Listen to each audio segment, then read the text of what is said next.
அதிமுகவினர் நொந்து நூடுல்ஸ் ஆக்கி உள்ளதாக முதலமைச்சர் மு க ஸ்டாலின் தெரிவித்த நிலையில் அதிமுகவினர் அப்படி ஆகவில்லை என்று இபிஎஸ் பதிலடி கொடுத்துள்ளார்.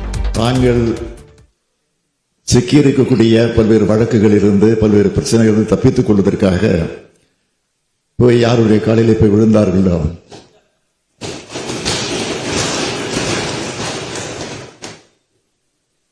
ஆக இன்றைக்கு அப்படி விழுந்த நேரத்தில்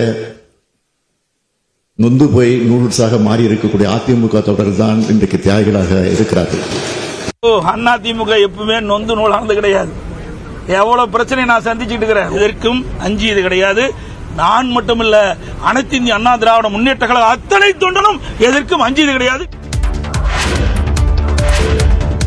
தேமுதிகவின் தலைமை செயற்குழு மற்றும் பொதுக்குழு கூட்டம் வழக்கத்திற்கு மாறாக வரக்கூடிய 30ஆம் தேதி தருமபுரி மாவட்டத்தில் நடைபெறவுள்ளது. பொதுவாக தேமுதிகவின் முக்கிய கூட்டங்கள் சென்னையில் நடைபெறுவது வழக்கம். முதல் முறையாக கட்சியின் செயற்குழு மற்றும் பொதுக்குழு கூட்டம் தருமபுரியில் நடைபெறுவதாக அறிவிக்கப்பட்டுள்ளது.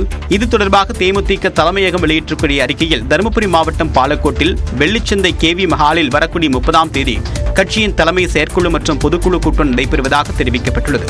அதில் கட்சியின் பொதுச் செயலாளர் பிரேமலதா விஜயகாந்த் கலந்து கொண்டு கட்சியின் ஆக்கப்பணிகள் குறித்தும் கட்சி வளர்ச்சி மற்றும் எதிர்கால அரசியலில் முக்கிய முடிவுகள் மற்றும் திட்டங்கள் குறித்தும் கலந்து ஆலோசித்து சிறப்புரையாற்ற உள்ளதாக தெரிவிக்கப்பட்டுள்ளது.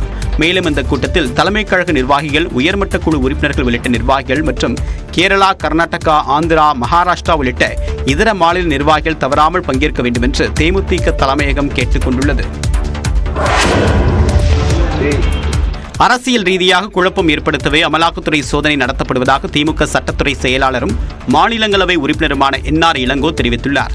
சென்னையில் செய்தியாளர்களிடம் பேசிய அவர் 2013ஆம் ஆண்டு வங்கிகளில் பெறப்பட்ட கடன் சம்பந்தமாக சோதனை என்றும் 12 வருடங்களுக்கு பிறகு இதை அமலாக்கத்துறை கையில் எடுத்திருப்பதாகவும் குற்றம் சாட்டினார். அரசியல் அமைப்பின் பால் திராவிட முன்னேற்ற கழகமும் மாண்புமிகு தமிழக முதல்வரும் எழுப்பிய நியாயமான கோரிக்கைகளை எதிர்கொள்ள இயலாமல் திராவிட முன்னேற்ற கழகத்தின் மீதும் அதனுடைய அமைச்சரவை மீதும் களங்கம் கற்பிக்கவே இதுபோன்ற காலம் கடந்த சட்டத்தின் பால் அல்லாத சோதனைகள் நடைபெற்று வருகின்றன. இந்த சோதனையை சட்ட ரீதியாக எதிர்கொண்டு வெற்றி பெறுவோம் என்றும் என்.ஆர். இளங்கோ தெரிவித்தார்.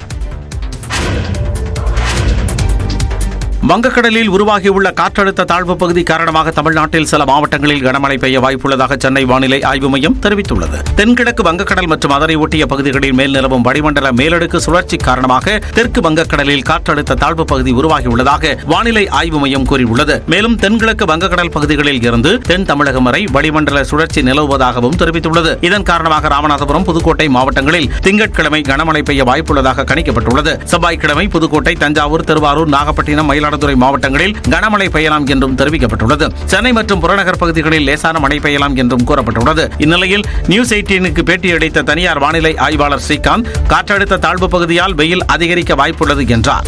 இந்த குறைந்த காற்றழுத்த தாழ்வு பகுதி மேலே போகும்போது பெரும்பாலும் நமக்கு வறண்ட வானிலை தான் தமிழகத்தை பொறுத்த வரைக்கும். ஏன்னா இது கரைக்கு அருகே நமக்கு வரதுக்கான வாய்ப்புகள் ரொம்ப குறைவு. மத்திய வங்கக்கடல் பகுதியிலிருந்து அங்கிருந்து நேரம் மேலே போறதுனால பெரும்பாலும் வறண்ட வானிலைக்கு தான் வாய்ப்பு இருக்கும். சென்னையில் 104 டிகிரி ஃபாரன்ஹீட் வரை வெப்பம் பதிவாக வாய்ப்புள்ளதாகவும் ஸ்ரீகாந்த் தெரிவித்தார்.